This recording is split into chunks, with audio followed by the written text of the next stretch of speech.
as you all know, we are against immigration on this particular channel. South Africans should stay here and fix what there is to be fixed. But there seems to be one exception, because the Russians want Afrikaners to move to Russia. So this is the news, ladies and gentlemen, that apparently the EFF thinks that we should all kill the Boer, but the Russians are like, no, you don't want to kill him. Give him to us. We want some Boers. So this is the idea of building an African village between Moscow and St. Petersburg. In this village, the Russian government wants 3,000 Boer families, and I'm saying Boer families because that is exactly what they are describing, Boer families, so i.e. Afrikaners only. And if this is very successful, they want to have many more villages around Russia dotted with Afrikaners and Boers generally. So, Byron, we don't like the fact that Afrikaners go to Australia or some other shithole country, but if Afrikaners go to Russia for a while and then come back and there's an exchange of skills and engineering values and all the rest of it, this sounds like a frightfully good idea. Yeah, it's such a good idea that apparently the Russians think the same thing, Ramon. So you and the Russians must be on the same page, because the Russians claim that the Afrikaners and the Russians share a common idea, the common moral code, if you will. They believe in the same things, that they are the similar type of people. They believe that actually they'll get along very well, and that may very well be the case. So it's with that in mind that the Russians have said, well, we'll welcome your Boers. You know who else they want to welcome, mate? Conservative Americans who feel that they need to flee and become refugees in foreign lands because of religious persecution. So the Russians actually do state they want to create an American village filled with white, traditional Catholics who are fleeing religious persecution in America. I mean, the language used is just like top-notch trolling. Imagine, if you will, an American fleeing religious persecution in Canada and America and settling in Russia because Russia is more amenable to that worldview than America or Canada. And for the life of me, I don't think the Russians are incorrect in this regard. They're not incorrect in this regard. If you look at the American empire at the moment, the American empire is being defined by ideological ends. The thing is that Vladimir Putin has been very clear on numerous occasions that he is against those ideological ends.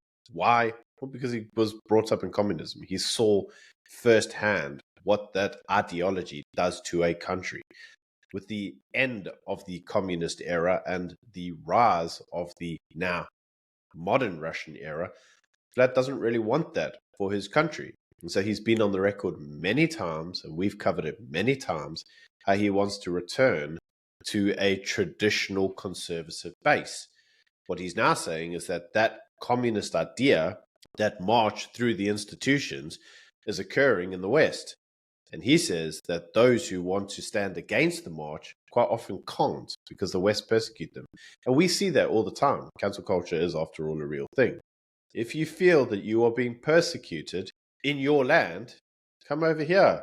We'll give you a plot of land and you can farm. Maybe even marry yourself a Russian bride. But that's a little secret about Russia that no one really understands. If you look at Russia, the expanse of that territory, there are hundreds of different ethnicities and cultures that live there. There are Christians, there are Muslims, there are Inuits, there are Mongolians, there are all sorts of people that live in Russia. It's a federalized state, very decentralized political power. And if you look at the people within Russia, there is no determination of who a Russian is. You could be a Muslim. You could be Inuit. You could live in the coldest village on earth.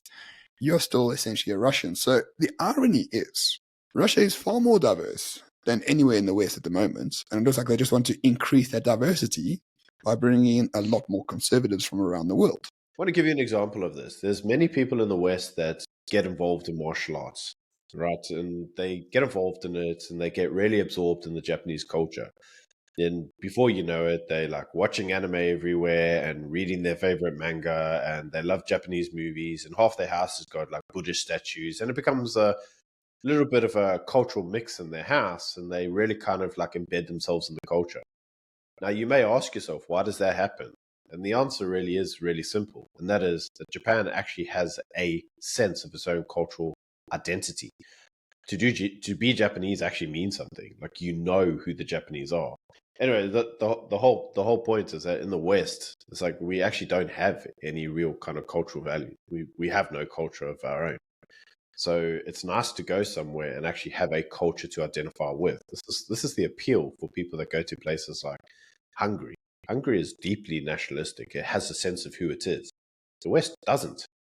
And so I think the attraction really to Russia is that Russia actually has a sense of who it is. Russia has 190 ethnic groups, and they've held that together for hundreds of years. South Africa has 12 ethnic groups, and it's falling apart after 80 years. That's what I mean about Russian diversity. They know how to work despite ethnic differences. So importing conservatives into Russia is a boon for Russia itself. Their population growth is declining. They're not making enough babies, and therefore they need more people to make babies. So the best way to do that is to bring in traditional Catholics and Buddha. And I think it's a wonderful idea. The notion of the big family was kind of the norm in Catholic environments, mainly because there was no contraceptive. And Afrikaners traditionally were very famous for large families. I mean, the Afrikaans family is notorious. So if you want a type of people that are going to come there and basically like breed like rabbits and give you like loads of kids to stop population collapse, well, these are the best people to target. So the morning shot recommendation is, if you're an Afrikaner and you want to go farm in Russia, I think it's a very good idea. Don't go to Australia or any other place. Go to Russia, and more importantly, bring back Russian ladies and vodka. Let's have a cultural exchange between South Africa and Russia, and that will hopefully allow them to stop funding the ANC and start funding Afrikaners instead, because then we will all win as a country. Yeah, imagine the Russians funding AfriForum. Now that's a sight to see.